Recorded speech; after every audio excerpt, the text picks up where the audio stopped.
Good morning, কেমন আছো? আশা করি বেশ ভালো আছো। আমিও মোটামুটি বেশ ভালো আছি। আর দিনটা ছিল সেদিন 17ই ফেব্রুয়ারি, শনিবার। তো সকালবেলাতে উঠেই দেখতে পাচ্ছি ঘর বারান্দা একবারে পুরো জলাঙ্কারি হয়ে গিয়েছে। আর এখন বাজে প্রায় 7টা। তো এই যে 7টার সময় উঠে আমিও উঠে মুখ ধুয়ে নিয়েছি আর বাবুকেও পরিষ্কার করে দিয়েছি। তারপর ওকে চা রুটি দিয়েছি, ও খাওয়া দাওয়া করছে। সেই ফাঁকে আমি চিকেনটা পরিষ্কার করে ঢাকা দিয়ে রেখে দিলাম। তো তারপরে দেখলাম যে আমার মেয়ে খেলা করতে বসে পড়েছে। আর আমি সেই পাশে ভাবলাম যে আমিও সবজিটা কেটে রাখি, কারণ অলরেডি 8:30 বেজে গিয়েছে। তো আমিও ঘর বারান্দাগুলো পরিষ্কার টরিষ্কার করে কাজটা সেরে স্নান টান করে পুজো করে তারপরে এখানে বসে পড়েছি পায়েস বানাতে।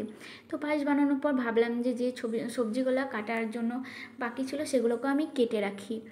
তো আজকে কী উপলক্ষে সব কিছু তোমাদের সঙ্গে শেয়ার করব, তো ভিডিওটি স্কিপ না করে সব অবশ্যই দেখো।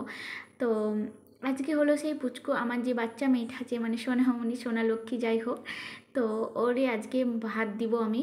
তো ওর তো মুখে ভাত হয়েছে। তো কম বেশি সবাই জানো যে মুখে ভাত হওয়ার পর মানে পরের যেদিন হয় তার পরের দিন হয়তো উপবাস থাকে। তারপরের দিন হয়তো চিড়ে খাওয়ায়।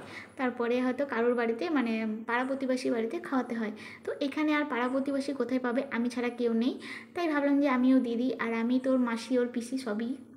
তো যাই হোক, আমি বেশি পারিনি, বাট চেষ্টা করেছি একটু মানে জোগাড় করার। তো সেখানে আমি জোগাড় অল্পই করেছি। তো এখানে আমি 3 রকমের ভাজা করেছি, আর ভাজাগুলো দেখতে পাচ্ছ আমার ভাজা অলরেডি কমপ্লিট। তো আমার ভাজতে ভাজতে দেখতে পাচ্ছ দুধ চলে এসে, আর দুধওয়ালাকে কাছ থেকে দুধটা নিয়ে না, আর ওখানে যে আমার মেয়ে কী বক বক করছে, মানে মাথা পাগল করে দেবে। তো যাই হোক, আমি ওই দুধটা নিয়ে নিয়েছি আর দুধওয়ালা চলে গিয়েছে, আর আমার মেয়ে যে ওদের বাড়ি চলে গিয়েছে।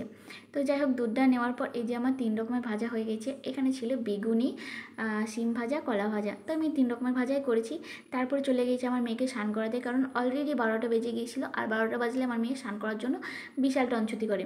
আর এই যে দেখতে পাচ্ছ স্নান করানোর জন্য ওকে কতটা কষ্ট করতে হয়, আর ও ছাদে ছাড়া স্নান করবে না। তো স্নান করানোর আগেই আমি এখানে ফুলকপিটাকে ভাজতে বসিয়ে দিয়েছিলাম। তো স্নান করাতে করাতে আমার ফুলকপি ভাজা কমপ্লিট। তো চলো, ফুলকপি ভাজা হয়ে গেলে আমি এখানে আলু আর চিকেনের আলু আর ফুলকপির আলুতে দুটোই একসঙ্গে ভাজতে বসে দিয়েছি, কারণ হাতে আমার টাইম খুবই অল্প।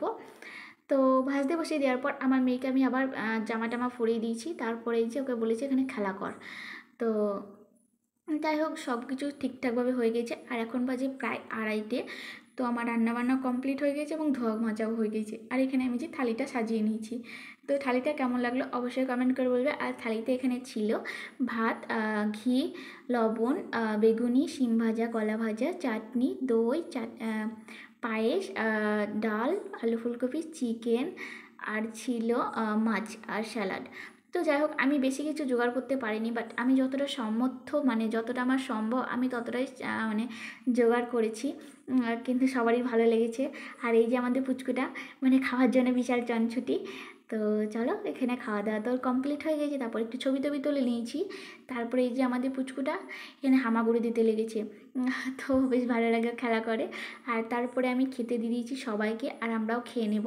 তো বন্ধুরা, ভিডিওটি কেমন লাগলো অবশ্যই কমেন্ট করে বলবে। আর সাবস্ক্রাইব যারা যারা এখন অবধি করোনি তারা অবশ্যই আমার চ্যানেলটিকে সাবস্ক্রাইব করে আমার পাশে থাকার অনুরোধ রইল। তো তোমরা এমনভাবে আমাকে ভালোবাসা দিচ্ছ, তো আমার ইচ্ছা যে তোমরা এরকমভাবে ভালোবাসা দিও। টাটা বন্ধুরা, বাই।